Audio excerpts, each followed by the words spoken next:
Okay, everyone, we're going to continue on here. We are now joined by Kyle Busch, driver of the number 18 Toyota for Joe Gibbs Racing. We're going to get right to questions here. So if you have a question for Kyle, just raise your hand. We'll get you a microphone. We'll go to Mark right there in the back.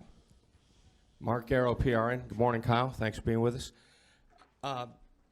Joey was just in here talking about the tire problem and the issue that is. Are there any other issues at all that you feel like need to be addressed on the car besides the tires? And do you have any idea how you might be able to fix the tire issue? Are we talking about flats after spinning? Yeah, I don't think that's a tire issue. I think that's spin issues. So some guys have kind of come across the idea of maybe raising the ride heights a little bit to give more ground clearance, so when the cars are in a natural state, they'll be higher, so they're not stuck on the blocks. I think one of the other things, these cars, they want to be so low to the ground because the rear diffuser is so important to get it to the ground to create your rear downforce that, I mean, years ago, you'd always look at our cars and we would be nose down, back up. Now we're back down, nose up, because we all chase downforce. So in my opinion, I don't know that the diffuser is the proper way to go for our application of oval racing and such, but it's what we got. Is there some things about the car that you've been pleasantly surprised about? Yeah, I mean, all of us, I feel like, are pretty happy with the way that they do drive. They're not easy. It is a different challenge. It's a different animal. We're trying to figure that out. The crews and the crew chiefs, engineers, they're always trying to figure it out as well too, as to what makes this car tick, what knobs you want to turn on it in order to get the best performance out of it you can. So we're all still kind of learning through that.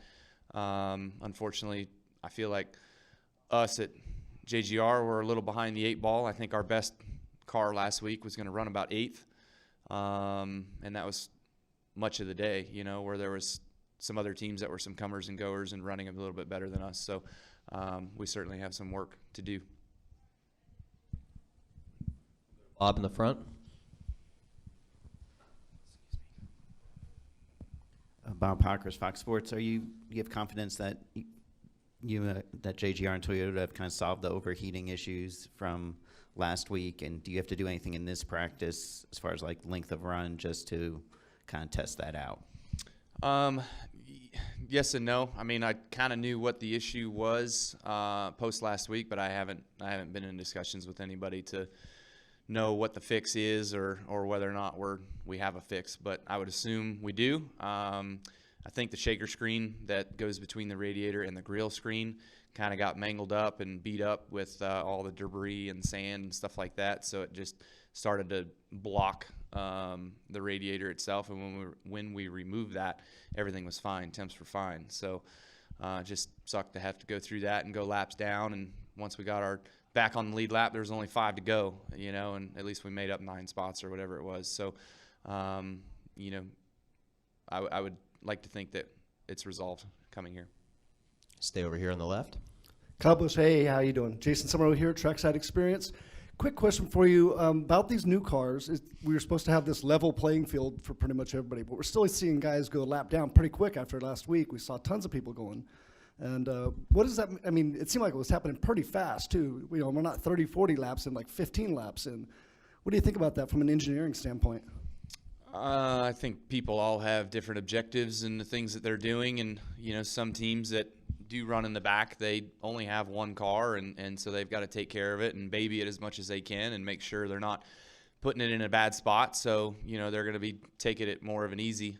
And again, they might not have the simulation and tools to make their car faster. They basically have to do it just based off of experience and laps and what the driver tells the crew it's feeling like. So, that development obviously happens a lot slower in those situations. But I don't know.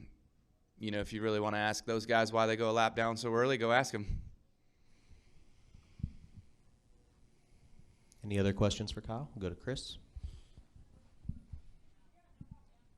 ChrisMcEtchins.com. Sorry, it's a trick question, but Chandler was in here last night, and he said it was on his bucket list to be able to race you hard and beat you for the win.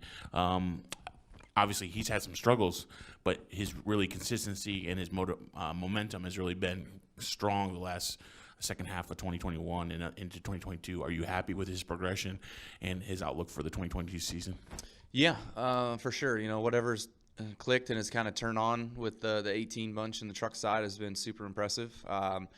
You know, they won 2 of the last 5 or whatever it was late last year, had some really good consistent runs, and they're showing it again here at the beginning of this season as well. So it's early, very early. It's only race number 2, you know. So, but with Chandler's confidence in the things that he's been saying, that, you know, he's felt a difference in driving the truck and how he can drive the truck and having the confidence to drive the truck, that obviously goes a long way. Not only in his progression, but obviously in his results of what he should be able to achieve the rest of the year. So look forward to seeing, you know, those guys keep going, and definitely need to get the 4 truck turned around and back heading in the right direction as well too. Any final questions for Kyle? No? Thank you, Kyle. All right, Best of thanks. luck tomorrow.